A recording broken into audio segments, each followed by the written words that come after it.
Welcome to Deadhaus Whispers. Greetings, everyone. Greetings, everyone. I am Calypso, and welcome to another episode of Deadhaus Whispers. And like always, I'm joined by my other host, Faceless Mike, right over Greetings, there. hello, and welcome, everyone. Welcome. And today we are doing another special. We have another guest with us, Varik Keldon. Hi, everyone. And this is a special episode because we are going to be we're putting on our tinfoil hats today, and we're going through all of the cool theories from the last episode, the contract. I'll remain quiet because Calypso and Varik have a lot to discuss. So we're going to start. We're going to do a little synopsis of the most recent episode, The Contract. If you haven't seen it, I'll be putting a link below. If you're listening to this on Spotify or anything else later on, go to Spotify or YouTube or whichever and check out the episode, The Contract, before you listen to the rest of this. We won't mind. Go away, listen to that, come back, because there will be massive spoilers otherwise. Spoiler warning ahead. But how are you today, Varik? How you doing? I'm doing good. Still contemplating, trying to figure out exactly how all the houses go, but that's what I do. if you know me, I take the smallest little tidbit of thought and try to connect it to see if it fits. And sometimes it does, and we get the Octahedron. Sometimes it just turns out to be another red herring. But it's fun to contemplate. Yeah, I love doing all that stuff too. But before we get to really get into all that stuff, don't worry, folks, we'll get there. We normally do our summary of this. So I actually loved this episode. I loved the beginning of this episode. I loved that we got to see Deadhaus Gate again in this episode. And for those of you who've been following this for a long time, the old concept art of Deadhaus Gate is like totally different than what we see now, but it's still really cool with the statues and everything. I believe it was called the World Gate, and then the name got changed to Deadhaus Gate. It was called the World Gate, and then Amrax gives a mention that it is what you call the Deadhaus Gate. Where are you? To the south, beyond what you call the Deadhaus Gate. I can guide you. Not what they call, what you call the Deadhaus Gate. Very so important. Cool. And it's got the gate itself has got like these two. It's very Lord of the Rings, with like the two figures standing like side by side of the gate, and then they're forming like two hands clasping or whatever, like to the gate. First day of the 12th month, 220 years after Thacia manned the Deadhaus Gate. Of course, it wasn't called that when the Thacians garrisoned there. It was the World Gate, so named for its arches that formed a pair of hands clasping, the symbol of Malorum. It's so cool. And he's Alaric sets out from Fort Zystra here. It's an empty fort provided by shelters traveling only at night. Slows his progress because because he's a vampire now, he doesn't want to like get burned alive by the sun or get weakened by the sun or whatever it is. The sun won't kill you. Well, not permanently. Yeah. It's so good. It's so good. And then we actually get one of my favorite bits is when he's traveling from Deadhaus Gate, he starts walking up these stairs, and because blood in vampires is like its own life force or whatever it is, it controls the body of the vampire. Essentially, it's sort of instinctual, I guess. We get this really cool allegory of Alaric traveling from Deadhaus Gate and walking up these stairs, and he has the fear of falling for some reason because they're really narrow steps. And the blood pushes him forward, and then we get this really cool allegory of the trust game, where if anyone's ever played it as a kid, you fall backwards blindfolded or with your eyes closed, and you hope to God that your friend behind you catches you and is able to catch you, whether it's backwards or into a ball pit or whatever. And we get it's a really cool allegory because it's just so detailed, and the writing for this has always been really good. but it's like children falling and waiting to be caught by your friend. It's the trust game essentially, and It is. get that feeling of that scared feeling in the pit of your stomach is, am I gonna get caught? Am I gonna hit my head, or am I gonna die, or whatever, right? For that split second, and then you get caught, and it's just so good. So it's that feeling of the blood, as Alaric is the one falling, and the blood here that is controlling Alaric is the thing catching him, so he doesn't fall. He's a freaking vampire now, after all. Always perfectly in place without looking. Several times I paused, unable to stop myself from second-guessing my movement, from thinking that I had to be more careful. But the halting clumsiness of my ascent was entirely the product of my own mind, my own thoughts, still unable to comprehend what I am capable of. It's like that game the children sometimes play, where one will stand behind the other, and the first must close their eyes and fall backward, knowing that their friend will catch them. And even though you may trust the friend behind you, it is still so difficult. Your eyes urge you to open them. Your neck tells you to turn and check, to make sure your friend is still there. You check again and again, close your eyes, start to lean back, but your leg shoots out behind to catch you. Every fiber of you tells you that you cannot, must not let go, but then you do. You're falling, your stomach lurches. You will strike the ground, you will die. And then your friend catches you. You're both laughing. Now it's their turn, you insist. They must know the fear you have known, and you delight in their hesitation, in the power you hold behind them. You could step aside if you so choose. You could destroy them. Except now, there was no other standing behind me as I rose into the mountainous reaches. Trust me, the blood soundlessly said to me, I will not let you fall. You know. Have either of you actually done a trust fall? Yeah, it seems to be one of those things that when you start at a company and you do training with people and all like that, and they want to do these icebreaker exercises, a trust fall is part of this team building scenario. It's like, yeah, right. Have you, Varik? I have done it a few times in a few different places, so Yeah, it's nothing new to me. I get the idea of it, and yeah, that pit of the stomach feeling is definitely there. But so is jumping off platforms to go down, scaling down things. I did that in training as well. So a lot of things. Yeah. Tim, do that for you. Trust fall. Don't worry, fam. I got you. Whispers the cursed blood of the red queen. Love it. No, I think trust fall. I mean, you stop doing trust falls after like a while, right? For me, it was like I was a kid thing. You were a kid. You're in like third grade or whatever. I'm a like, cynical adult. I don't outside. like trust falls. I trust no one. Yeah.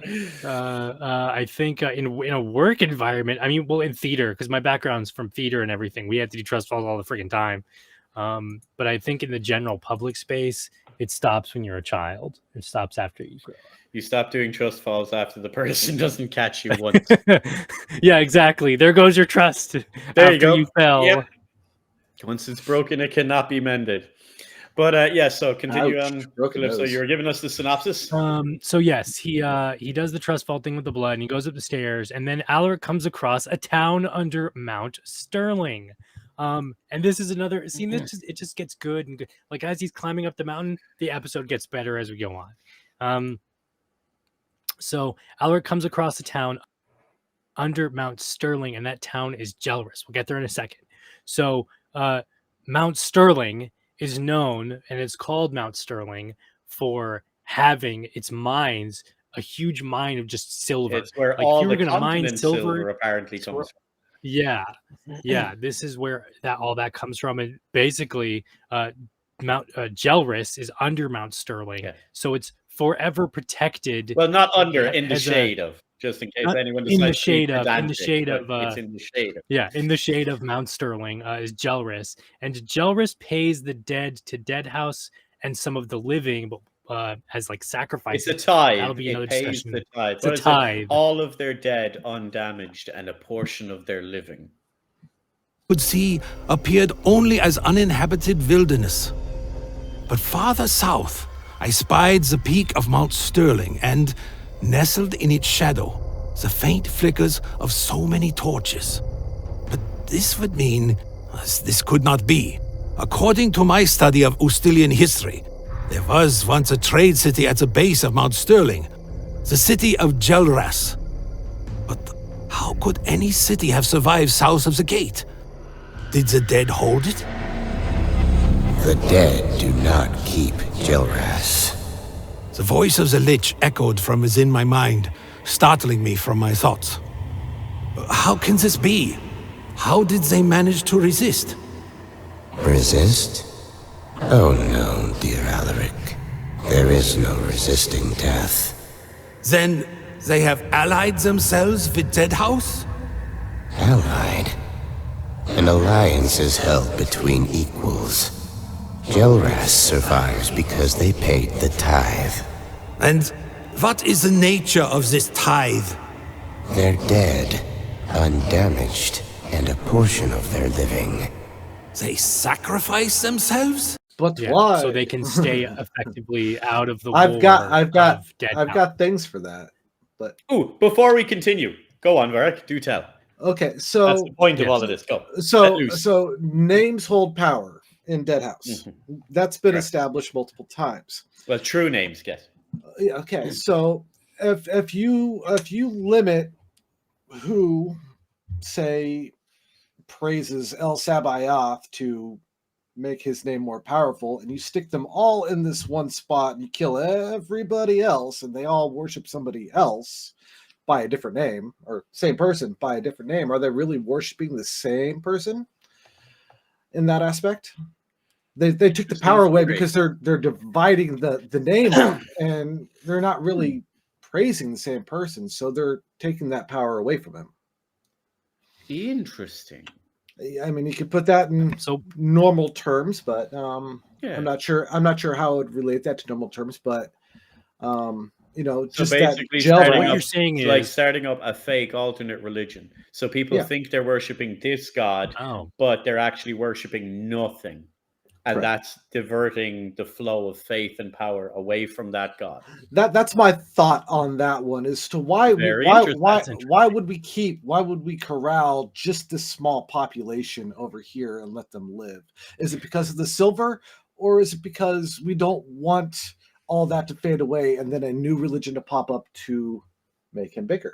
I reckon it's a case of Deadhaus never actually wanted to conquer. This is my theory. I don't think they wanted to conquer. They have a goal in mind, their own goal. Killing all the humans means nothing, because then eventually there is no dead because there's no living, right? And My there's nobody theory to feed off is that as they were expanding their territory, Gelras happened to be one of the first, caught in the crossfire as Deadhaus's territory is expanding. So they basically offer them as hey, we can completely steamroll you. We'd prefer not to. We have an offer. And the humans are like, well, yeah, we want to survive. We'll do whatever. We'll do anything. Just leave us alone. And then they made something that was equally beneficial to both sides. Because as you see in the description of it, when we're going through it, that Amarax explains to Alaric, you can't go in there. If you do, they'll kill you. And they will kill you. They know how to kill you. Mhm. And I cannot protect you. And it is forbidden to protect you. You're not meant to go in there at all. So And Amarax is all about contracts. Yeah, law and order. Law and order. Don't get copyright struck. But yeah, continue. Continue, Calypso. so what happened was we get to Gelras, and I like the description of Gelras here. It's a tiered city. When I was listening to this, my brain immediately shot to Minas Tirith from Lord of the Rings. I can see that, yeah. Coincidence or what was or that not? in Was it Novigrad in The Witcher as well? It's kind of like tiered. Was the upper yeah, section kind of like a and all that. layered. It just city. shows where your fantasy mind goes to straight away. If you think Lord of the Mine Rings, goes to Yeah, D&D. right. which one But was yours? Which Which village? village? Waterdeep, Ah, sort of. Oh, But more of a tiered city, as in you got the lords, then you got the people that control the lords, and then you got the underlings, and then you got the general rabble. Mhm. It's a pretty good description of kind of what I thought of. So Tem says, I want a crime show with Alaric and the Lich solving crimes now. There's a new radio show to pitch to George. There you go. Quick, Yeah. Falkle, sniff him out. So yeah, Jelris has the tiers, and the lowest tier is like the common The people. dregs. And the dregs of humanity. And the second tier is the nobles. And then the third tier is like the religion, and that is a Lucent temple. A Lucent temple is still in Jelris. So they worship the Allfire. Unless I'm mistaken. So they worship the Allfire, yes. Fortified walls was the largest settlement of the Ustilians outside of the capital, the city of Jelras. It was a tiered city. Its widest ring, the Commons, was once a hub of trade and commerce. Perhaps it still was? Above that, the promenade was where the nobles dwelt, and the Acropolis above that was for the Lucent Temple. To think that one still stood. They worship the Burning One, right? I think that's the religion for it. Is the Burning One? The El It is. Sabaoth? And there's an interesting one from Jaina. Alaric and the Lich do crimes, and Alaric and the Ghoul solve them. Wait, what? Continue anyway. We've just killed someone. The ghoul's like, I wonder who killed someone. Anyway. So then so we get that cool description, and then something else cool happens. Is Alaric goes in mist form, and it's so cool. Like, I'm telling you, people, when you're listening to this or when you see it, like, the artwork is really cool, and then the sound design is really great. So he goes mist form, and unintentionally, cool. Unintentionally Goes mist form because he's by Jelris, and then boom, he turns mist form, and he starts to float along the river so he can stay away from Jelris, because they're just basically manned with a bunch of silver, and if he immediately goes there, he's basically dead, and he would break the little pact that they have going on. Alaric does the trust fall with mist form. He does the trust fall so bad he turns into mist form. Yeah. He follows the river around Jelris to avoid Jelris, and then Alaric he finally tries to trust the blood in himself, and we get a callback to when he jumps off the balcony from the first episode, only turns into mist. As he falls, he starts turning to mist form. We get a description of how it's like a deep, long sigh. Fall. For a split second, my stomach lurched into my chest, and I felt the cool night air rushing past me as I plummeted. Then the strangest sensation I have ever experienced began to overtake me. It began in my chest, a reflexive impulse to take in air, not out of biological need, but something else. And when I exhaled, it came as a deep sigh, and with this sigh poured swirling mists, so I had taken none in. And these mists continued to flow as I continued to sigh, far longer than the capacity of my lungs should have allowed. I could feel the cool damp swirling from my mouth, pressing against my face, and shrouding my head, swaddling my falling body in mist. And still I sighed, as my fall slowed, as my coat and skin and flesh and blood began to dissolve. But there was no pain. It was like being a spoon of sugar stirred into tea. As if my body, my blood, even my coat were all comprised of innumerable grains of matter that were forgetting themselves. Yes, that's it. It was like forgetting. No more form, no more structure, no bulk, no heft. It was like letting go. Out, and he breathed himself out. He just completely deconstructed into mist, I guess. What would you call it? I would call it like he becomes a transparent PNG file. Alaric also realized the blood has no reaction when he's in mist form. Decorporated. Yes. Thank you, Jane. That's one.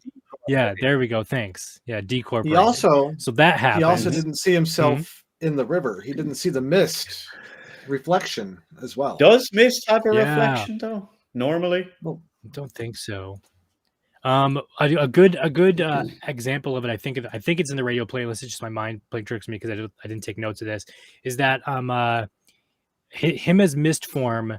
It's basically like being a rolling fog bank across the water, which is a really cool visual. If anybody has ever seen that, it's a really cold morning or a dewy morning, and you just see the rolling mist of when you're walking outside at 5 a.m. I had a weird thought about that, actually. By the beach, and like there's just fog. I had a weird thought about that, Calypso. Do you remember back to Of Nightmares? And they described how Deadhaus sacked Ustilia. And there was the description that said it began with the rolling fog, which hid the numbers of the dead. Is the fog alive? Is the fog just a mountain of vampires in mist form? Yeah, I think so. Moving forward to hide, like moving with the army to like completely mask who and what's happening. That would be a scary thought. Right? Like you always see that in movies where there's like the undead, an army of undead, and it's like a fog and mist cloud coming with them to like hide them. Is that the vampires? Yeah, I could be. It could be because they are just mist and fog. They can do that, and like imagine having your depending on what time of day it is, like your most vulnerable, one of your most vulnerable like soldiers being a vampire, because how would you get across, how would you get access to the living? You have them at the front lines turning into a huge cloud of mist, and then they are concealing the entire army with that mist, or it could be maybe a lich casting a fog spell, but I like the idea of vampires. It can be both. Could be both, yeah. Oh, and as Alaric travels to the Lich, because the whole point of him is he's heading to the Lich to meet up with the Lich to have conversations. Is Alaric gets increasingly worried about being stuck in mist form, and he has no idea what to do. There's a great. It's kind of funny because he's like, "Oh no, I am in mist form now. I am stuck. What is going on here?" Like we get that little bit. Question for the hosts: can a sentient weapon / item become undead? No, because it would already be dead. It can't be dead. It can be destroyed, but I don't think it can be, because it is neither alive nor dead. It is a possessed item, so I don't think it can become undead. I think more of it is a soul, like with a lich who removes his soul to put into a phylactery, that it is someone's soul or essence put into a weapon or item, and they're stuck there until somehow like freed. Or released or destroyed. Yeah. So maybe like a white? Kind of. Actually. A white without a so without a core. A core. Well, no. We just call them cores for now. The weapon would be the core. Yeah. It's like adding a soul to a weapon. Yeah. There's I just finished rereading Elric again, like the 5th time. But I've never read the ending. I've never read the ending of the books. I've read literally everything else up to the very last book. So I finally finished the entire series, part 1 anyway, really, before it goes into multiverse crap, of the ending of Stormbringer. And spoilers for a 40-year-old, 50-year-old book series now. The sword Stormbringer is a sentient, soul-sucking demon. Sounds familiar. Yes, sounds familiar. And in the ending of the book, the sword finally takes shape and becomes full its actual form. Does the protagonist by any chance happen to be a strange looking dude that takes potions in order to make himself more powerful to fight his enemies? Yes, he does. Sounds very familiar. And this gentleman, is he tall, thin, with pale hair, who might be considered an anti-hero? Why, yes, he would be considered the first anti-hero if we're talking about it. No, just laughing at like the vagaries of that. There are people who will listen to this later. That sounds like this. That sounds like that. That sounds like, yes, all of them stem. Yes, all of it. We're talking about Mario, right? Yes, we are. His call sign to his god is blood and souls for Ariok, the god, which, if I'm not mistaken, there's a Warhammer saying that's blood for the blood god. Skulls for the I believe for the chaos gods. and yeah, so I finished reading that book, and apart from the ending just sucking super hard, it's a great ending. It's a great ending, but just I'm sucks, just right? looking to the So the both of sword, them to the side of me, Duke, Alaric, in the dream realms. I've a love Mhm. of Alaric. Yeah. So the sword becomes a fully formed, incomprehensible being, soul demon, and at the very ending, it's like the last few lines, beautifully written stuff. It's Elric realizes that, and always has realized. I'm paraphrasing here, that a part of him has always been the sword. And with the sword, so there's some soul reaver stuff there too, but yeah. So I think getting back to it with that long diatribe is I think weapons in Deadhaus, whether they soul suck or not, have a connection to the wielder, or are essentially a wielder themselves, because there's really cool bits throughout the series. You guys really got to read this series. There's really cool bits to the series where Elric doesn't do anything, and he simply is holding the sword. He lets go, and the sword has a mind of its own, and it flings towards the enemies that it's going to eat the souls from. And it's kind of like a flying sword, similar to another Alucard's. white-haired anti-hero. So yeah, like there's a bunch of stuff like that, but I think that's the whole thing with weapons and demons and undead and stuff, with the whole sword within Deadhaus, is possibly that's a thing. The wielder and the sword are beings of themselves, one and the same. At Deadhaus Whispers, you most certainly didn't reach to say Tem's trying to comment. troll me. Tem's being trolly this evening. Don't worry about it.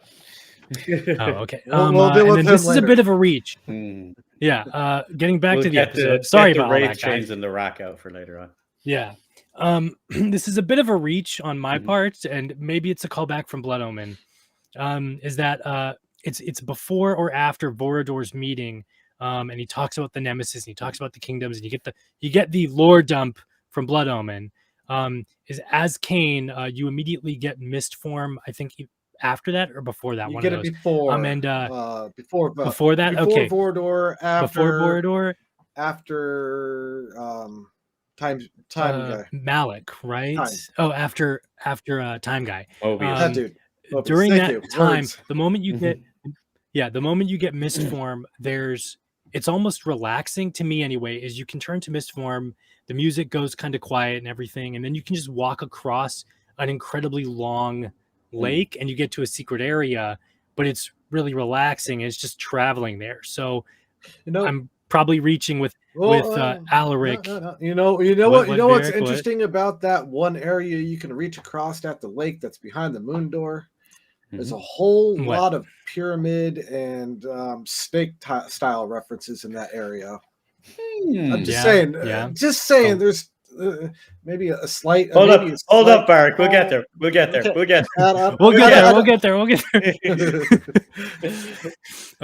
So I mean, there's other areas where you can turn to mist and everything, but I think that is.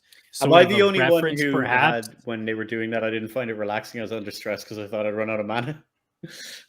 Oh yeah. You only have like 4 mana slots there. Alaric then comes across and traveling down the river. Stacked City. Oh, there's my tier list. Why is that so far down on my notes? Anyways, so after traveling down the river, still in mist form, not knowing how to get out of mist form, we come across like another really cool visual, and it's 3 towers rose from the hillside. It reminded Alaric of the construction of the Crucible. It's giant spines. On a closer look, it's these giant spines digging up from the ground and like making a triangle shape sort of. How many is there? 3. There's 3. Trace spines. And from each of these spines, 3 bodies hang from each pillar. Strange markings of blue light.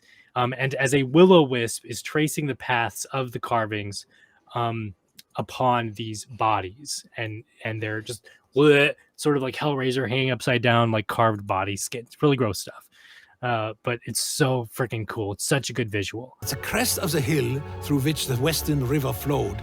I saw an unusual sight.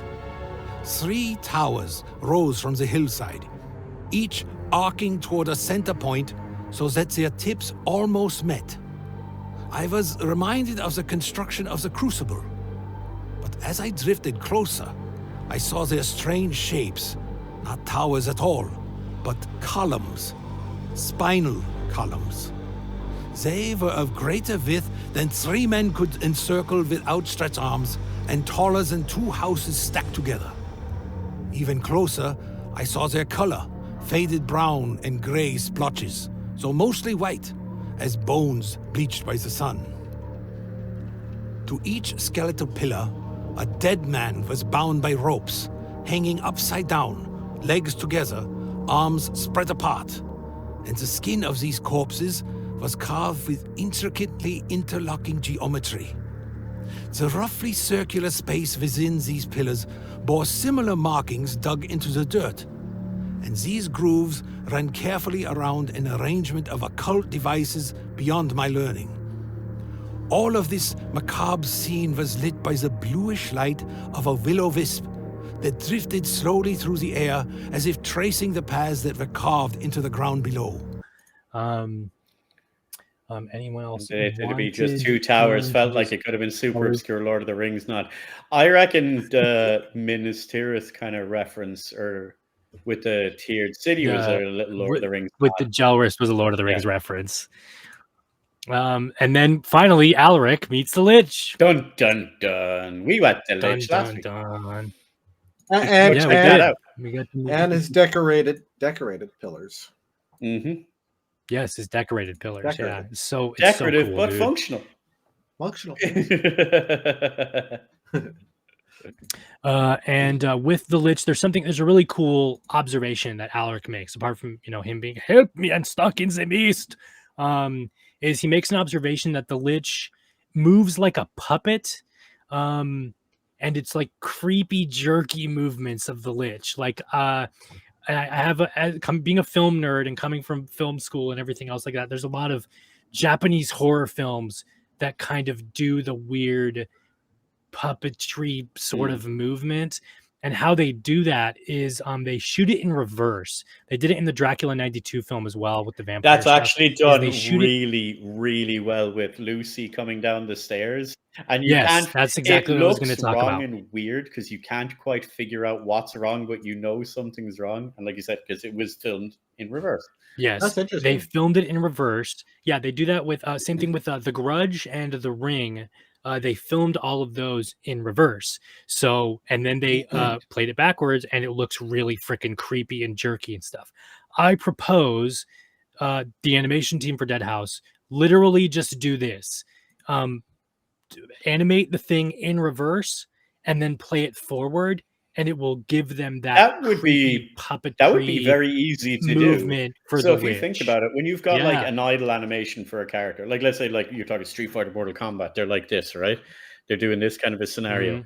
You have that animation, and then you just flip it. So instead of doing it, and then that's where it looks, as you said, surreal, not quite right, but you can't quite figure out what's wrong with it. Your brain registers it's wrong, but you don't know why it's wrong. Unless you're an animation student, then you're like, oh, that's cool. Yeah, exactly. I propose they should do that for the Lich and the Ghoul as well. They could just reference the Grudge crawling thing, and boom, there you go. Yeah. There's your animation. You're welcome, team. Just cut me a check, please. Dangled to the side, gesturing to the center of the circle. At this distance, I could better observe its unnatural movements. Like me, this creature was not propelled by any rational biological mechanism. What little tissue clung to its bones was blackened and desiccated, incapable of movement. Instead, it was as if its body was being moved by an outside force, a corpse-like marionette suspended from unseen strings. So like, I love that though. I love that he moves like a puppet, and it's like he's there. He has a body, but he's not really controlling the body in a way, or and he meets the Lich and's funny, and then we get some really cool banter of and we talked about it with Joey on our last episode, is the Lich, Alaric is like, "Help me, I'm stuck in mist form," and then the Lich is like, "How long have you been there?" Since Really? the fall. It's like seriously. Fall from the gate. Since the fall from the gates. I I told you Yeah, not to you go don't- into you jail, don't need Raz. to do that. I Yeah, didn't. he's like, "I didn't." Deadhaus gates. You've been. think in it's this form hilarious. that And then long. he's asking us, like, can you turn me back? He's like, you can nearly hear the Lich's eyes roll. I thought back. Well, it isn't necessary. I can't turn back. I am trapped like this. A breathless sigh echoed from my thoughts. What triggered the transformation? Like with that, like, Yeah. it's okay. It's great. like, is this going to hurt? It's like, yes. Everyone always says that. No one Yes, wants great. the truth. They always want reassurance. It's like, Yes. is this going to hurt? No, it's not. The dead don't care. The dead don't care about your feelings. Is Yeah. this going to hurt? Yes, a lot. Yes, it will. I love it. It's great. Meets the Lich, it's fun. And then the Lich does something really cool, and we get more lore-ish magical stuff. How the magic systems could potentially work is that the Lich then sucks out the magic from Alaric, and we get an explanation of how magic works, and in a way, and what it is in this universe. Most curious. Its thoughts echoed within me. What in the name of the gods? I began, now able to speak with my own mouth. You said it was going to be simple. You should not have had that much magic in your blood. That's what that was? Magic? It's just a word. Mana, energy, power, truth. It has many names. Think of it as the potential for change. So, that is why I was missed? Because of this magic? Only in part.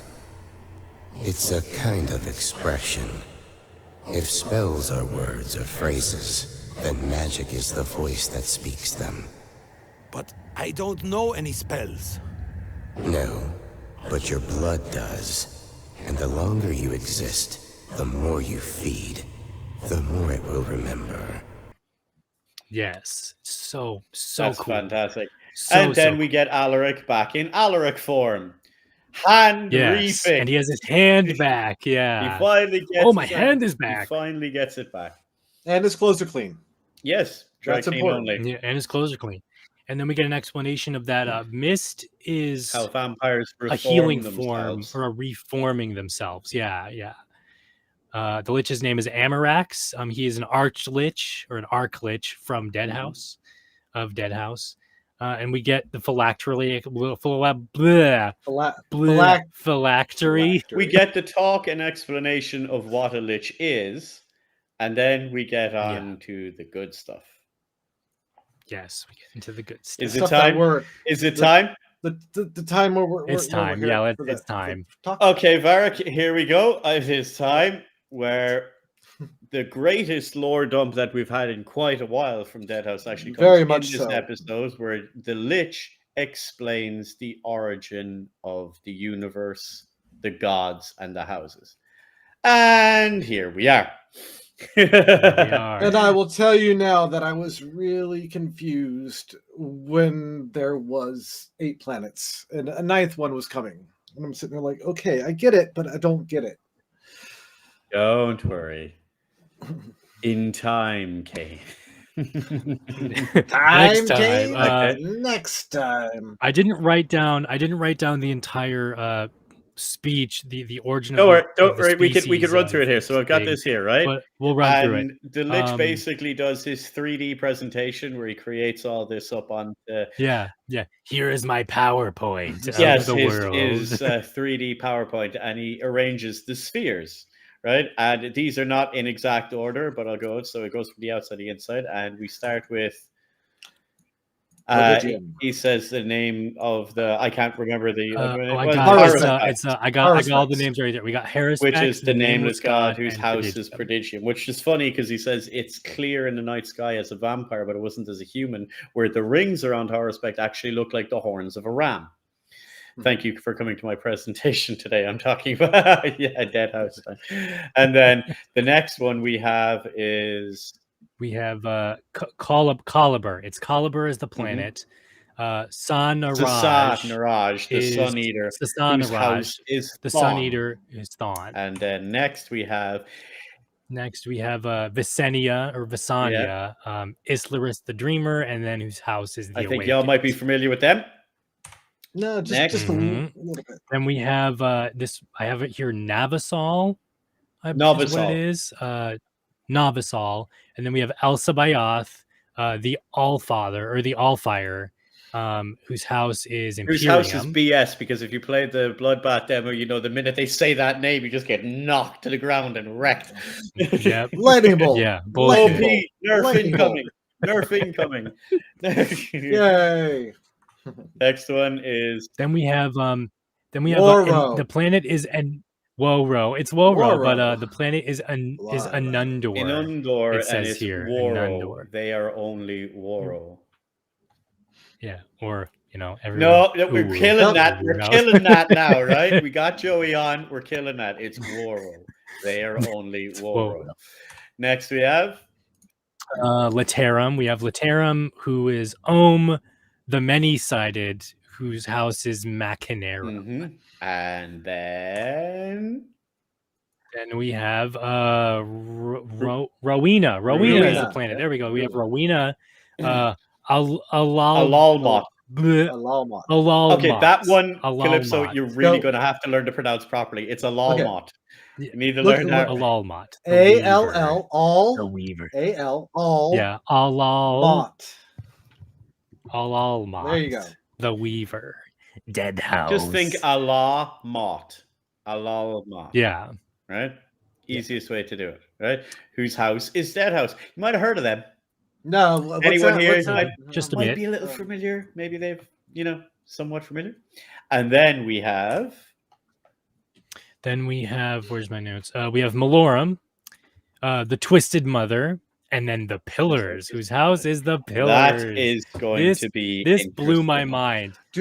This blew my mind. This freaked me out. I was like, no way. Do we have the screenshot from the pillars from Endgame? We have the Pillars. Which is very cool. And then that is the houses. Not to nitpick here, obviously, but my issue is that there's so much blue. You got Deadhaus that's blue, kind of. You got Woro that's blue, that's water. And then you have Haruspex, Okay. the nameless So god. we'll Elysium, run that's through also a few of blue. these. Hold on. Yeah, There we go, I looked at that, and we can go off of that and referencing Blood Omen, the original game, because we know that this is a spiritual successor. The first pillar is the mind. The second pillar is I can't remember. I know I went over it again, but it's been. It's not like you have the speed run record for this or anything. Yeah, It's only been 2 or 3 plus years since I've actually played Blood Omen, but each of those pillars represented one thing. The second to last pillar is forms, and the very last pillar, death, I think it is. So we've got death. got 9 pillars there, and only 4 are still standing. Yeah. Hang on, I'm pulling up the pillars list, people. I'm doing it too. All right, so we have. These are all the avenues that I run and jump down. Yeah. All right. So we have the first pillar is the mind. Then we have dimension, conflict, nature, balance is the middle pillar, energy, time, states, and death. States, death, mind, and what was the second pillar? Dimensions. Dimension. Okay. Dimensions. Doesn't it seem odd that we have magical, we've got the ability to travel between things, we've got death, and we've got energy, or states. I mean, it's just one of those avenues that maybe it's there for a reason. What a coincidence! Maybe, and did you notice if you go back to the Mike, but maybe not. If you go back to the original picture of all the planets together, if I'm not mistaken, Malorum is in the center. Balance, and it's the Twisted Mother. The pillars. And the Yeah, oh, look at But that. the There's Twisted pillars Mother, and look- that's an interesting one though. Like Yeah, it is the mother very. because this is the planet we are on. This is the one that gave birth to us, which protects us. But it's twisted somehow, which would imply evil, sinister, something dark, bad, naughty, Mm. evil Zoot. Oh wait, wrong franchise.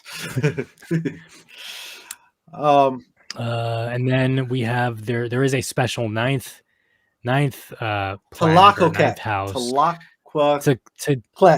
to I have it written down here in my notes I as have- Clockwoodlex because I that's got how I it in my heard head. it. Tilaquitlex.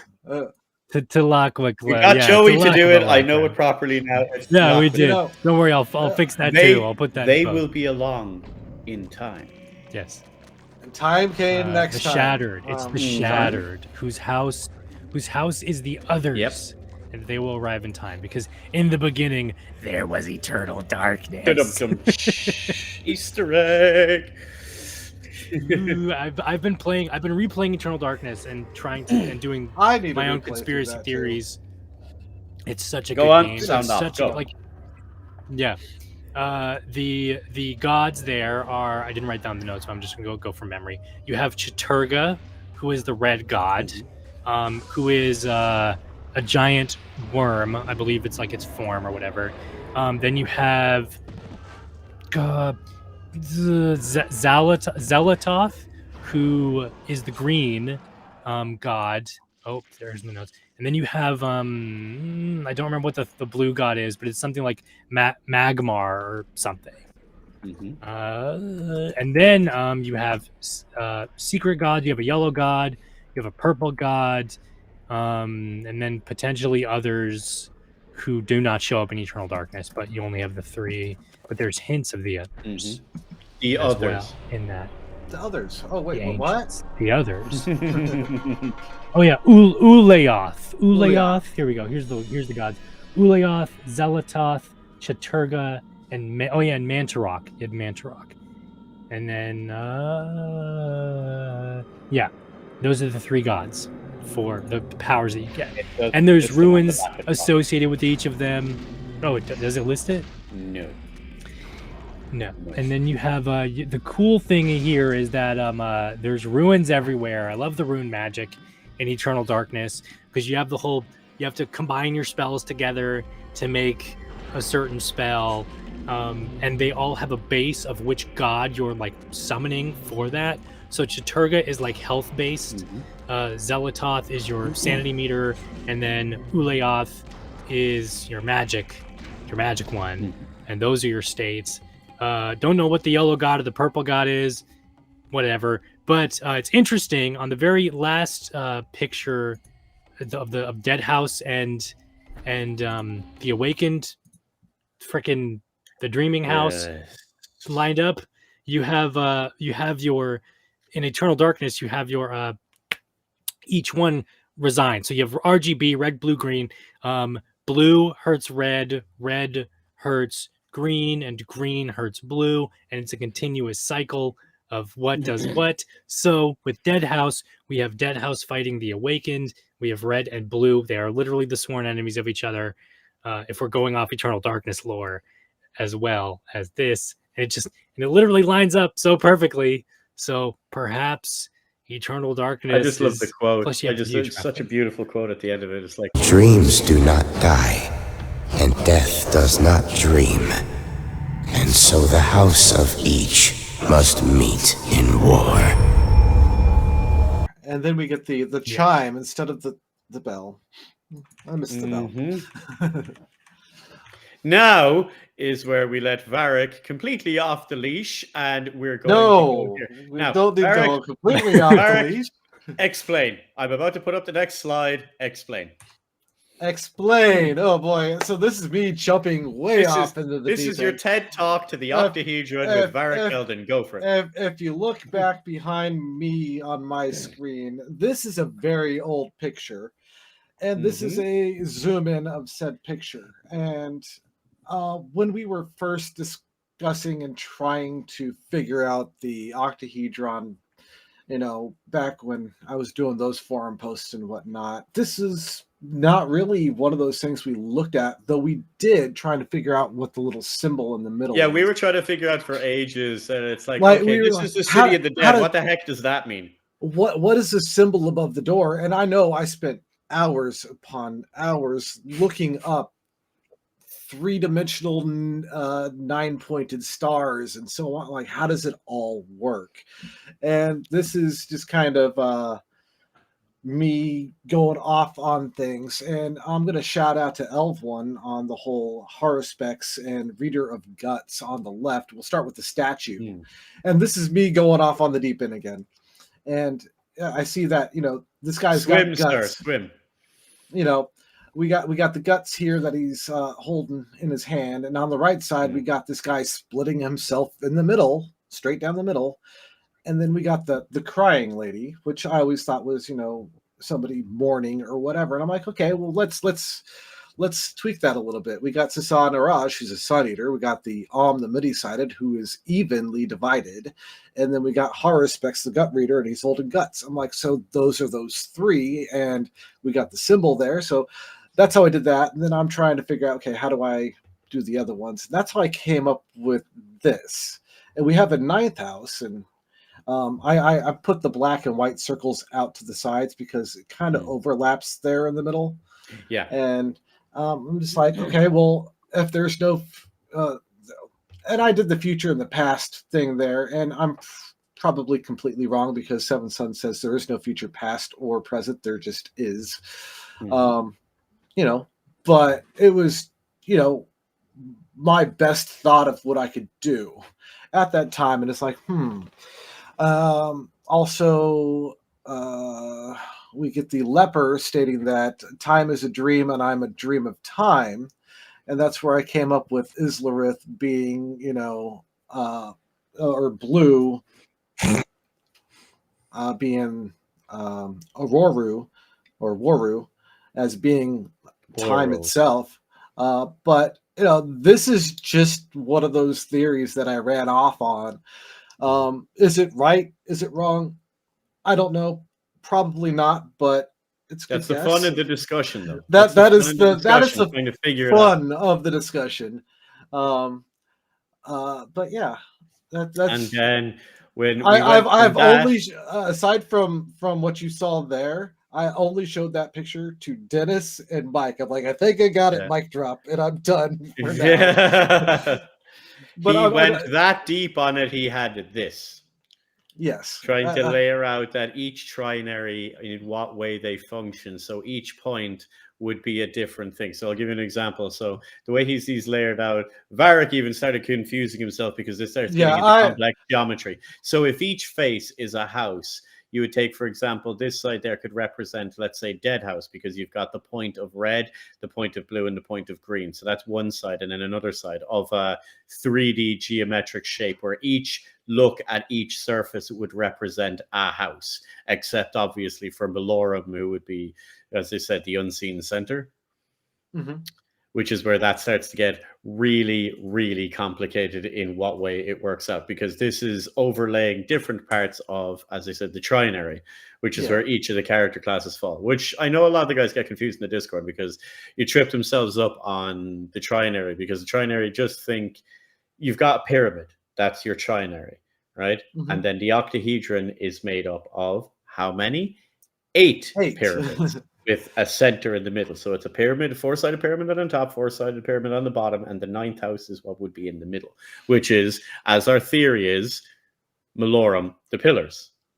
Correct. Is holding up each one. So each house would have access to at least 2 of the same points as each one. So if this is Deadhaus here, the one to the side of it would still have access to red for vitality and, let's say, green for essence, and then another point that we're unaware of, which Varik has gone through there. What was your theory on these? Because you started getting good with the colors. I needed to take a break from doing it because my mind was getting fried. Another one of the things, I don't think you pulled it up on the thing, but the 2 triangles converting, like the background where we got a triangle here and a triangle here, But instead of it being an octahedron like this, it's the two triangles like that. So that's where overlapping, which is kind of what we have here.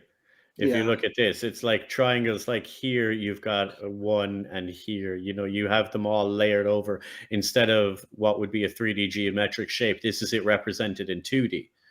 Correct. So, hey, Mortis, how's it going? Lurk away. Sorry, I just looked up. He's gonna be doing his homework, rewatching this later. Oh yes, this is how deep I go. And I know Mortis, I've thrown a few things off on him, bouncing him off the wall, kind of thing. So, yep, I'm sure he's heard some of this as well. But, I started getting into so we got the different classes as well. So, if everything is reflected off of Malorum and everything is going into Malorum, all the different houses are going onto it. The stars are reflected in Malorum. So, that's how we get the white, and we use the machines, even though we're not connected to the machines.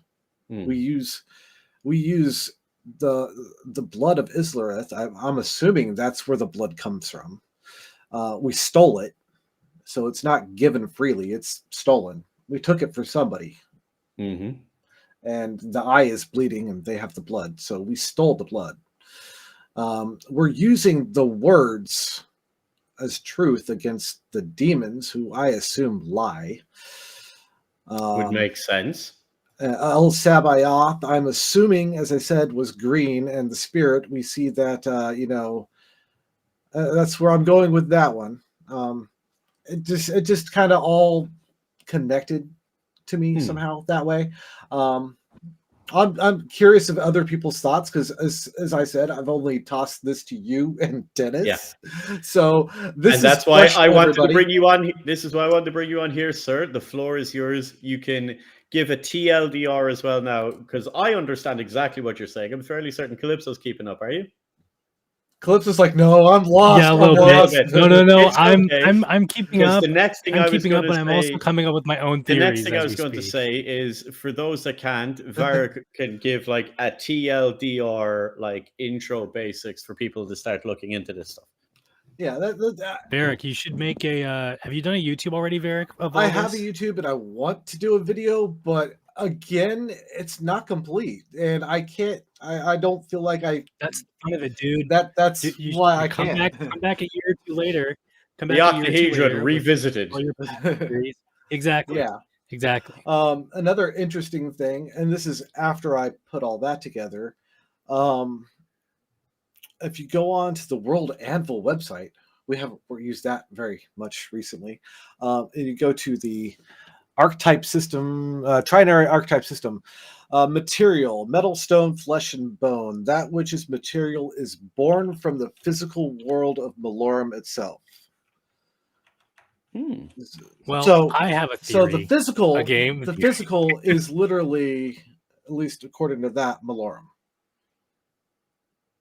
Yeah, physical's Malorum. I have a theory. Theories are good. So if you look at, well, obviously they all line up in some way, shape, or form, right? You have chaos and law and balance, I'm presuming.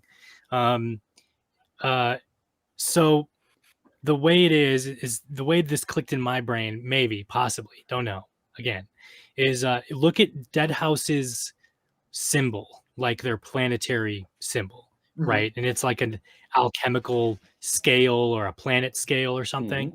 And then look at Ohm's symbol, and it's sort of rigid and like kind of geometric or whatever like that as well.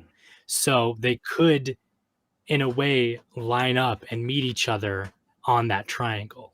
They could. Like two completely separate houses, but they share a similar symbol. So they might be, I don't know, friendly to each other or like eating off of each other in a way. Maybe the one who constructed the crucible, the cogs and the gears, like gave them that technology, was Ohm as a house. Well, you got to wonder what way they're sitting and going, because in Seven Suns and Twilight, you've got the leper and the fetid prince being cordial to one another. which are supposedly playing a game in that war, but they're cordial with one another. So there is a certain element of friendliness there. The argument there is saying, oh, but they're at war. No.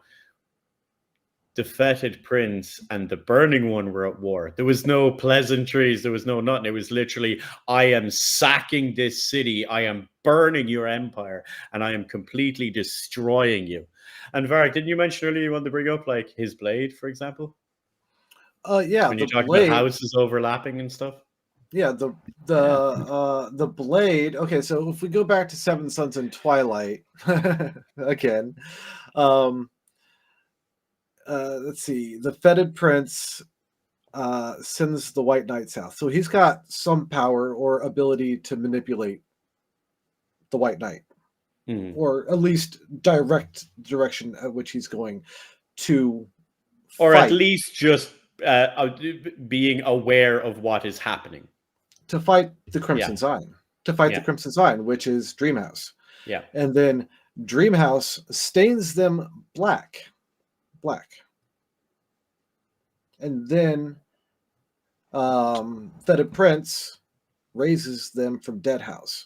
And then there's a lot of shadow and smoke reference in Seven Sons. We get the Fetid Prince stepping back into the shadows and fading away. With the lights of the silver eyes shining.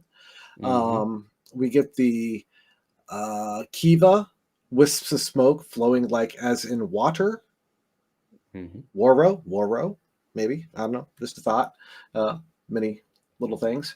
The blade that was pulled from Lord Lucian Armin turned into smoke when it was retrieved from him, and it was just a small cut. It wasn't a mortal wound, even though it was.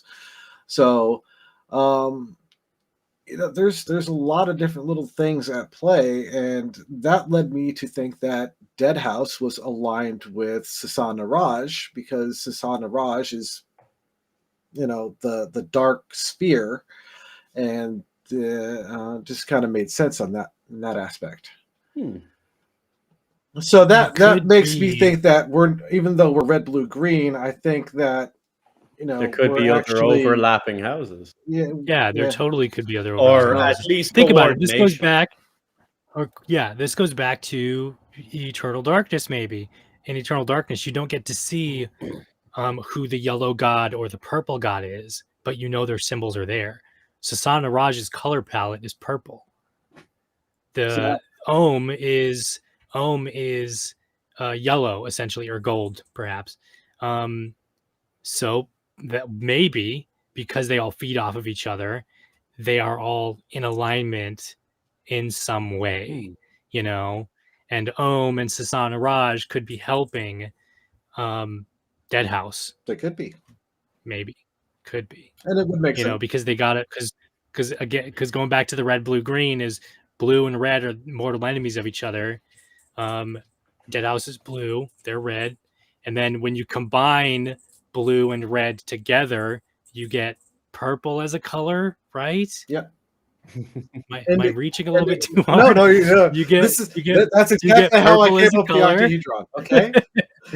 You get purple as a color, so that's Sasana Raj, and then boom, they're part of it, right? And then yellow is like its own thing. Yellow, right? No, blue and green is yellow.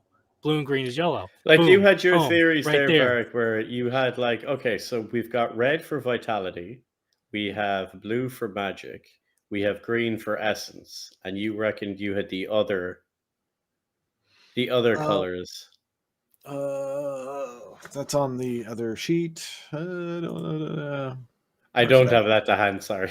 I'd have to. I remember Varik started using color theory, and it was like I did. Oh, interesting. Yes, and that's all I ever get from you guys, and that's what's great about it, because I don't want these stuff to be given. Wasn't it like it was like cyan and yellow and it was a psychic technology or mind technology and and dimensions or something like that is what I did for the purple. Yeah. He We're knew going what off they the meant. pillars He thing just as couldn't well. remember. He didn't know what the exact words were, but he knows what the elements are.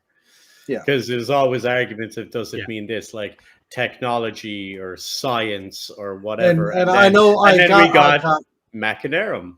and I got a lot of flack for the whole no magic and science they can't be in the same one. And I know there's a Yeah, couple but they'd be people in opposites, chat- wouldn't they? I know Yeah, there's a couple science is people in literally chat that magic. are like, "Urgh." Because Well, I if we're I did going get a off lot of of the pushback pillars on that thing, one. Yeah, because everything we're going off was the the pillars opposite. theory. So, like, Yeah. the opposite of magic would be science. Then, like, as I said, the opposite of physical, his theory was mind, because Yeah. body, mind, spirit, that kind of and that's where Varik worked it all out. And I'm like, yeah, you're kind of getting there. I'm gonna say nothing, but you're on the right track anyway. So yeah, purple being dimensions, because dimensions is mentioned quite a few times, and you got alternate dimensions like inside the mace. You got the different the portals that they go through. So there's definitely dimensional travel. Well, hold on.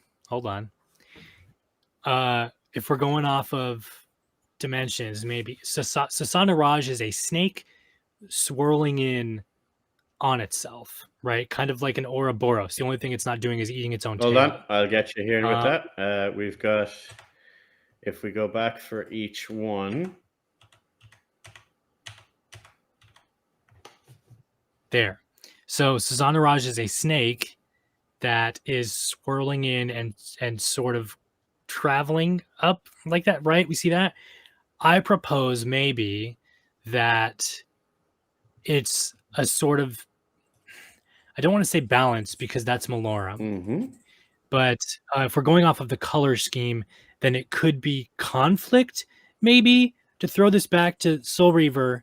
I know Dennis had nothing to do with that. However, in Blood Omen, the Malik's color scheme, and then later on the Soul Reaver series, each Pillar Guardian has a color scheme, right? So Malik's is purple, and Malik is the Pillar Guardian or god, essentially, of conflict. Sasana Raj's color scheme is purple. So perhaps it's conflict, I don't know. The swirling thing is the only thing that kind of throws me off here. But if we're doing that kind of stuff, there is no green color here in the planet. But that doesn't necessarily mean that no planet isn't not yet green. Maybe if each one represents a trinary. So if Deadhaus is a trinary, but its color is like when you go along here, like we're kind of a teal kind of a thing. Yeah. So it's red, blue, green. I think this is just more of a representation of the planet's color than the house color, because like we know Deadhaus's color, that's white because it's just literally the bare bones, and then the rest of them go on like that. What you do is we'd look at what we do know and then work from there. So what do we know about each house then? What we already know and talked about Deadhaus. What do you have for like the Awakened or Islerith or El Sabaoth, whichever one you want to go with? Nothing. Well, we know nothing. I mean, we know that Islerith, we see the symbol is an eye. We see the blood drop. So we can assume that they have to deal with the blood. I always thought it was really interesting that the pupil in the eye is like a crescent moon. Oh, I didn't notice that. I noticed that. Oh, nope, I didn't notice that. That's wow. That's that could be something else too. Maybe when the planets align. Well, that's another fun detail I noticed in Eternal Darkness. Nothing to do with Deadhaus yet, but in Eternal Darkness, whenever you pass a window. Whenever you pass a window and you see the light streaming in, you actually see all the planets, and they're slowly aligning. So when you go from left to right, they slowly go in. Wait, where is it? So they slowly go into each other until they align, and then they pass out. So, but that's just a reach there for the windows. It could be just a. Oh, I'm not going to go off of the channels. Definitely a the theory, all though. fire. So the arrows for that one are pointing up and down. Lightning Almost like bolts an are- electrical symbol, like positive and negative. Yeah. Mhm. Yeah. So that could be balance, possibly. If the pillars, if Malorum, Malorum isn't balance. Malorum is just The pillars. a representation. It's the pillars. It's everything. It's all things at once, right? So that means the all fire could be balance because you have your positive and your negative. God, lightning bolts, which lightning definitely bolts, yeah. But man, you get a the- reference. You get a reference to as above, so below there yeah, as well, yeah, that too. because it's the same on both sides. Even though I'm not sure exactly how that fits in, I'm not too knowledgeable about the occult. I've been reading a lot about it, trying to figure out half the stuff because I know a You lot literally of it comes have from a college course worth of stuff yet to do. It's a mess. It is a it. mountain It of a mess. is. There's a Like, ton of stuff. let's start to start. Like, who's Prodigium? Have you any idea what Prodigium is? Well, It's a ram. I- That's all it's I a can ram. think. It's the nameless god. It's a ram. I can Prometheus. I could ask Sailor about that one. I was thinking more sleep- if it's a ram, I was like, is it Pan? Is it nature Oh, It could could be. or something? Could be nature, or it could Is it be God? Like it could the be nature god or nothingness. It could be nothingness.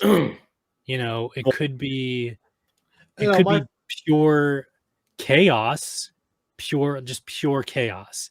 It is neither good nor it's neither. It's just You the see- embodiment of chaos because it has no Yeah, name. And because it's so there's evil the, that they dare not speak it. there's the two aspects. There's one, is it Pan? And is it like the nature god or something like that? Because you've got the guy with the horn. And then the other part of me, because I've been playing way too much Diablo before this season started, and I was thinking, like, demons. is that the demons?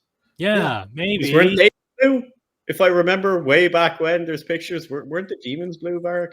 Or had blue Yeah. fire anyway? My external fried on me, so I don't have the old pictures. But if you go on to the Deadhaus website, I'm sure there's a Shameless plug. Yeah, shameless Deadhaus plug. Sonata. HAUS.com. Medium or media, not medium. Haha, media. Let's see, what color are they? Are they on there still? I Wallpapers, maybe? distinctly recall them being blue or blue fire or something, right? Yep, there it is. Yep, they are very much close to that color. Do they have horns like that? Demon forces, sort of. Yeah, it looks more like I couldn't even explain it, but no, not like that. Not like that. But it's Not- like would you think that's Demon House, or do you think that's like Pan, the God of Nature House and stuff then? Would you go Demon House? I referenced it. It says nameless god whose house is prodigium. So I just assumed by the look of the symbol that it's demons. Okay, so we'll put the pin in that for the minute. There's demons, right? It could be other things, but Yeah. I put that. I referenced the nameless god as okay. They are magic. Nameless god. I'm going to have power over all names, and nobody else can name me. So that's why I'm powerful. You can Makes use sense. people can use anything they want and have power over it, but nobody can have control over me. And that's whatever. And Damn it. then on When the you pull next one, Prodigium, when you Google Prodigium, the only thing that comes up is the Mummy movie with Tom Cruise. yeah, you're not going to get any of that. Darn it! Then the next one, Sasan Naraj, the Sun Eater, whose house is thought. You said snakes, reptiles. Who said Naga or something? Dragons. See the Sun Eater. It could be that Sasanaraj is chaos and Al Sabayath is law. Literally the Sun Eater is right, or order. Literally the Sun Eater. They were talking there. I got that late. This was about El Sabaoth. This reminds me of the meme about the extreme warning for electrical occurrence. This will not only kill you, it'll hurt the entire time you're dying. But yeah, you reckon Dragon House, for lack of a better term? Yeah. See, I think maybe the nameless god, maybe that is Dragon House. Every great dragon has a name, though. Yeah. Oh, that's true. Yeah, Every you're right. great dragon His in theory- His any theory was demons, and the king to demons or the god of don't the demon house. speak- Now, yeah, you you don't don't know my speak his name, name. so you can't have power over me. Yeah. Oh, that's a good one. Yeah, I like that. It's The in Sun keeping with the Eater. lore. The Sun Eater. Oh, that's so cool. Beowulf's dragon does not have a name. This is true. Beowulf's dragon Isn't a the Sun Eater? Yeah, it's not referenced as the Sun Eater, but aren't we going like the World Eater, the Sun Eater, and all? It's like Jormungandr. Yeah, World Serpent. So Jormungandr. this would be like the Universe Serpent, I guess. Oh, yeah. oh yeah, that could be. Yeah, that could be a good one, especially with the swirls of the universe. Center of the universe, its head. Its tail is the ending of the universe. Could be. Wraps around the planet, and then you have Malorum as the two clasping hands. But then that could be Hold on. There we go. balanced We've too, the because they're Dreamer, which we know that's the Awakened. We don't know everything about them, but we're fairly good with them. It is Dreamhouse. There, the Dreamer is the Yeah. Dreamer. The eyes, their symbol, because the red eyes, the crimson sign, the crimson sight. We've got all of this. We've got Elsabaoth, who we know is Angel House, the Allfire, whose house is Empyrean. We always knew that this is like the angels, Elsabaoth of this god. Then we have no idea about this. We'll come back to this one. Ohm, as you said, that's what did you say to that, Varik? The machine god, the god of the machines. Yeah, Machinarium. The what do you call it? Automaton, the automaton house. Yeah. The cool steampunk robot house. A resistance. Yeah, ohm is definitely a term used in energy. Yes, It's electrics. It's electrics. It's a chakra or whatever. In you read it in Hindu mythology or ohms, something.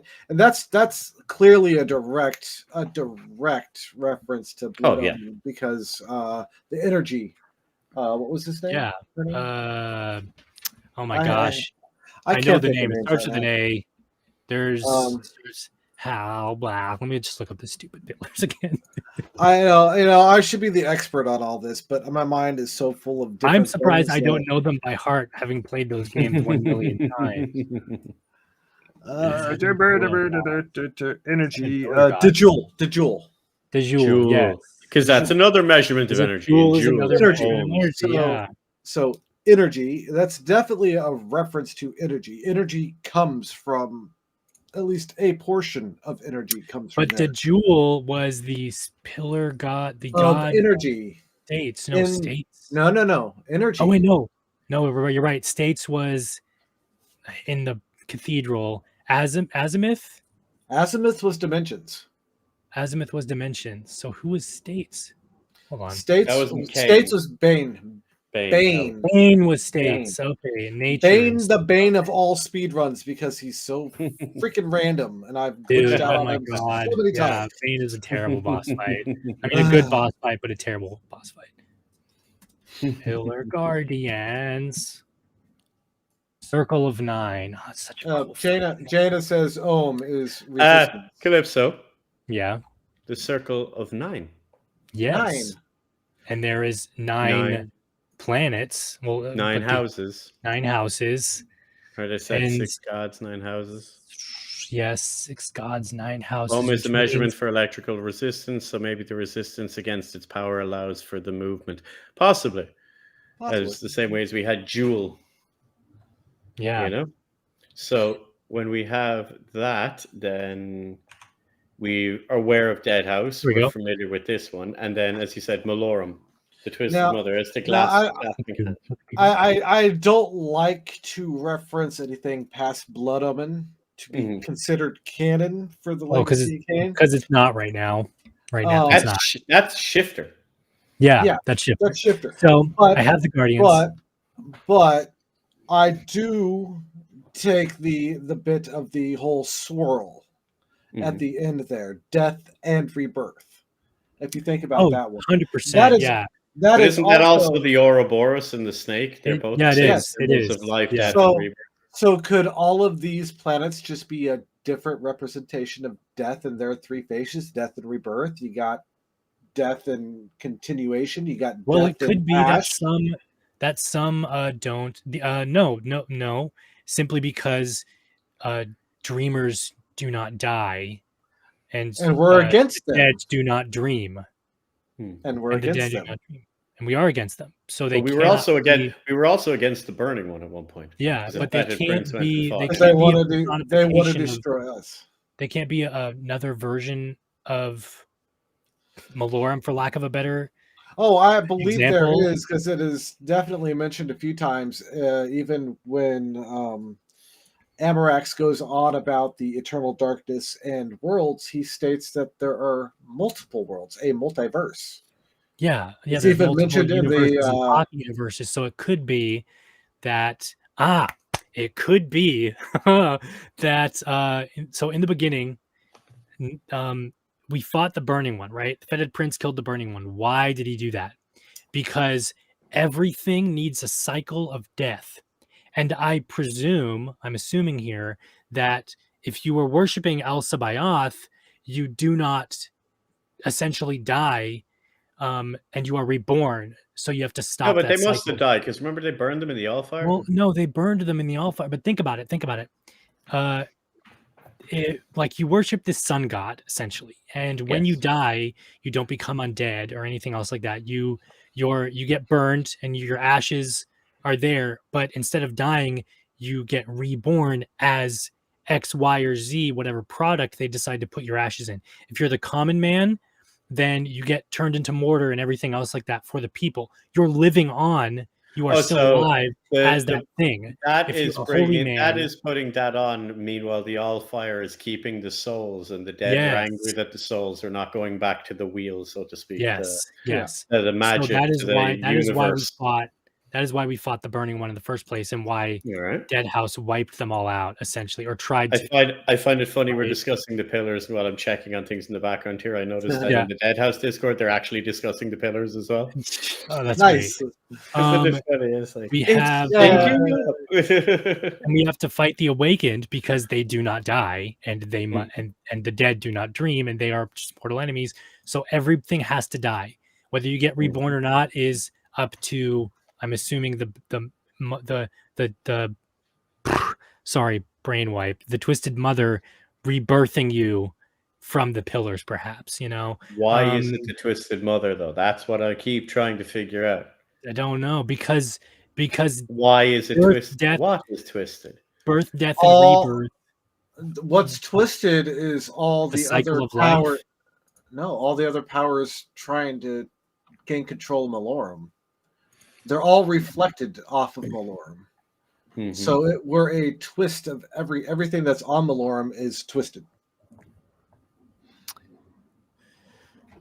That's why we can have- So it's State a crude was reflection, a Anacross. There we crude, go. twisted reflection of what it should be. If Yeah. the heavens are reflected in Malorum, but that reflection is crude and twisted. Correct. Is that it? That's kind of what I was going to say. Dang, we've gone down a rabbit hole now, Varik. Yay! What's twisted is our thought process. The mother just likes those shapes. Again, very interesting theory. It is Hecate, the trifecta. Her path is called the crone, or the crooked, or the twisted path. Oh, Thanks for that. Hecate. I- Yeah. That's Again, that's an Egyptian Yeah, goddess. Egyptian. Hecate, yeah. Time to whip out that Google foo, Calypso. yes. Right? Google. The crooked or the twisted path. You have that represented even in The Witcher. But hey, I figured out another way to bring up The Witcher. Greek, the three crones of Crookback Bog, which are a reference to the three crones in Macbeth, which are a reference to the three Gorgons. Yeah. From like when we go back, it's always the trifecta. Yeah. All right, I got it. Hecate was the goddess of magic, witchcraft, the night, moon, ghosts, and necromancy. She was the only child of the Titans, of the Titaness Perseus and Asteria, for whom she received her power over heaven, earth, and the sea. Yeah, she has the key to everything, basically, and is represented as the mother, the maiden, and the crone. Yeah. She assisted Demeter in trying to get Persephone back when going through Hades, but we all know how that turned out. So there we go. Necromancy is on that that pedestal of Hecate, or the Twisted Mother, perhaps. And it could be that because there's, what did I just say, necromancy, right? So, boom, you have the risen dead from the Twisted Mother, because you need to go through that cycle. But Is that not our domain because, though, Deadhaus? no, yeah, Deadhaus. But because they aren't actually dead and they are undead, they are still breaking the balance of rebirth. They are not actually reborn as a new person, which They made a might be contract with why, they are the enemy, or were the enemy of the Allfire of El Sabaoth, because when you die under El Sabaoth, you are reborn only as an object of something in the world, like the church or Well, because state. the way it goes is they described the creation myth, right? So the creation myth for Deadhaus is, like, as I said, in the beginning there was eternal darkness and all like that, and then you had these elder gods, which, if you think more Lovecraftian, the blind idiot gods, Yeah.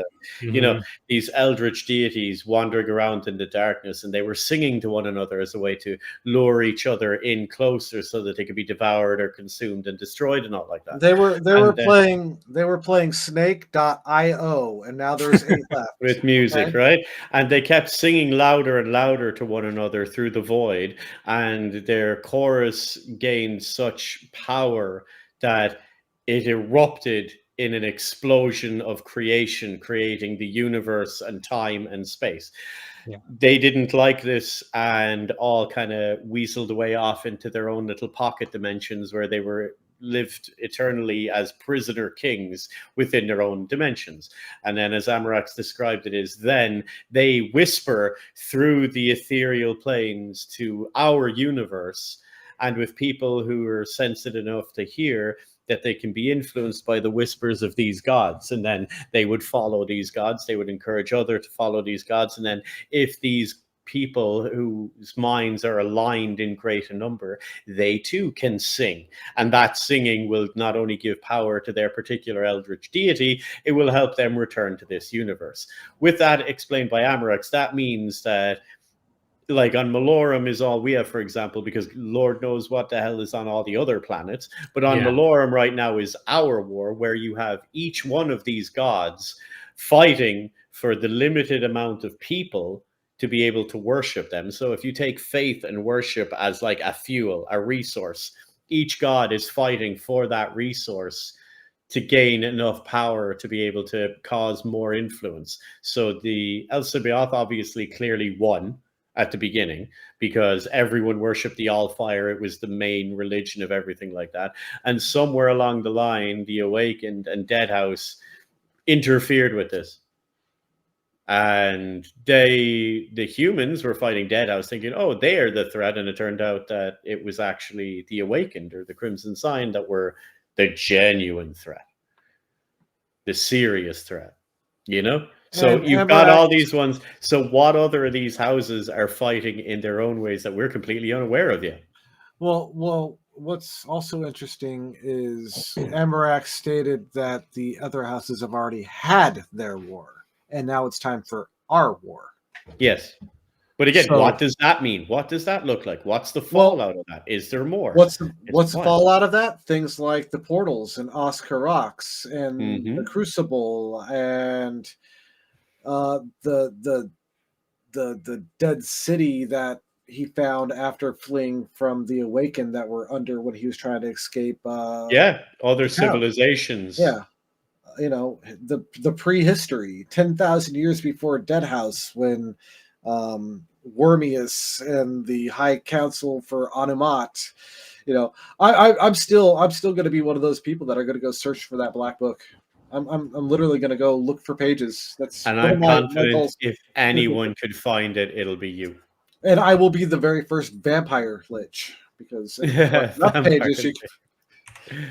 I will. I think that'd be actually really interesting. If you read the very last page of the good book, or the Book of the Dead, it says if you collect enough pages, you will have the power of a lich. What was it? God. Yeah. God, I'm getting flashbacks to the feathers of Assassin's Creed 2. The ruins of power grant ascension.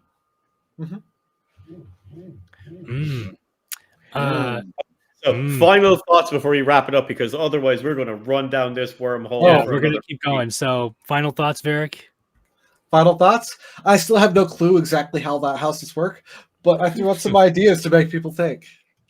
Hey, you got the discussion going, because like ever since this episode dropped, there has been non-stop discussion going, even as we're on air right now, because as we are streaming this, it is currently evening time in Ireland. It's after 5 p.m. EST, right?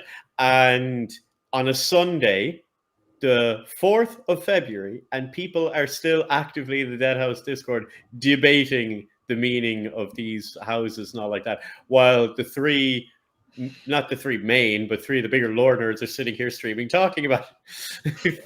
It's great stuff. It's great stuff. So it's definitely encapsulating.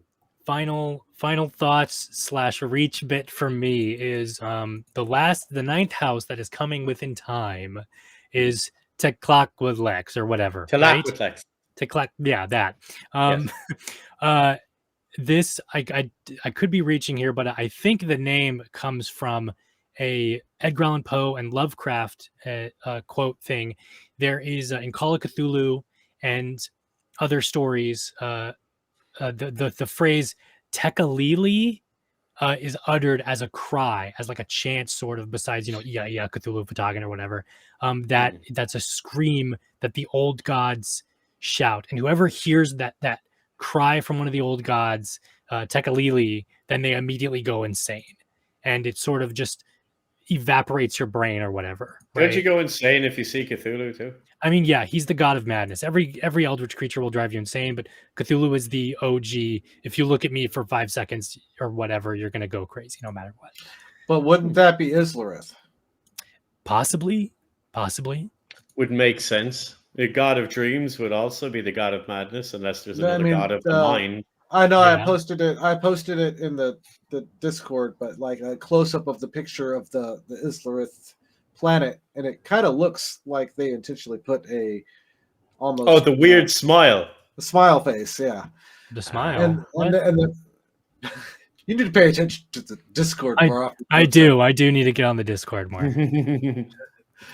Yeah, there is a weird crooked smile put onto it, which is a very strange one. And all the followers of Islarith have that crooked smile. Remember the eyes get bloodshot and they have that big weird smile? Oh God, it's so creepy. Yeah, there it is. Jada wrote it up because there's no bloody way I can pronounce that. Yeah, there we go. Tekalili. Yeah, Tekalili is the Lovecraft shriek phrase. Yeah. So perhaps Teclacqualex comes from.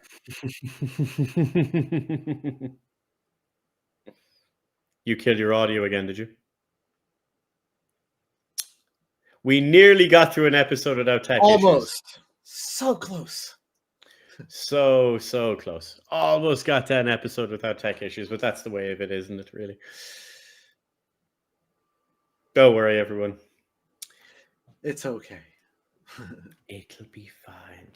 You see, this is what happened. He sent the thing from Lovecraft at yoke, and now it's all buggered up. Yep. All buggered up. Eldritch magic and messing around, and it's all wrapped up. Anyway, we'll be finishing up everything, guys. Anyway, as always, just to keep an eye on everything here, you'll be able to follow us on Twitch, on twitch.tv/Deadhaus Whispers. And you can follow Calypso on @the Necroliberitas on Twitter, or X, whichever you prefer to call it these days. You can follow myself @the Faceless Mike on Twitter. And don't forget to follow us on Twitter as well, because that's where we post when we're going live, and we will post up once the episodes get fully edited by Calypso here and end up back up on YouTube. So you can follow us @Deadhaus Whispers on Twitter and @Deadhaus Whispers on Instagram. And we were lucky enough to nab the title @Deadhaus Whispers on YouTube. So that's easy. And as always, keep in mind to follow the official website, which is deadhaussonata.com. Join the Discord, follow the Twitter, the whole thing. All you have to do is go onto Deadhaus Sonata. It'll give you the links to everything. Or you can go @Deadhaus Game for Twitter, because that is the easiest way to keep up to date on everything, and especially the more recent radio plays. And don't forget to follow Varik on Twitter And or you're not too much on Twitter. It's more Twitch you're on, right? I have Twitch. I have a YouTube, which I plan on starting to upload more videos to once I'm able to get some out and actually make sense of everything instead of just ramblings. I do plan on doing those. I do stream currently Tuesdays and Thursdays from like 8 to 11 a.m. EST. And which is it? On Twitch. And The handle, Varik. Plug yourself. Come on. Varik_Khaldun. Varik_Khaldun. There we go. You see, don't forget to go give Varik a follow on both YouTube and on Twitch. And if you goad him enough, you can actually get him to do speedruns of Blood Omen, but you keep poking and prodding for a little while. I should probably try to start and do some of those again. I should probably run through Eternal Darkness again too, because I know there's lore that I'm missing. That's probably the other half of the puzzle that I just don't know. All right. Hello. Hey, Yes! you're back. Yay! Right, He has returned after I done Gosh. our little outro, but at least it worked. Thanks You for the see, outro. Stop messing with the elder gods. I guess no more Cthulhu worship for me. But don't worry, everybody. I'll put all that stuff in our YouTube links and everything below. And thank you, Varik, for joining us on this rousing episode of Tinfoil Hat Whispers. And we will see you guys. We'll have to do another Tinfoil Hat Whispers after the next one as well. Anytime you guys want me on, I would be more than happy to join you. So I know I can bring that tinfoil hat shenanigans. Yeah, Definitely. I can jump down some rabbit holes. Yeah. Thank you. And with all that said, guys, we will see you in the next one. Peace out. Bye. Bye, everybody.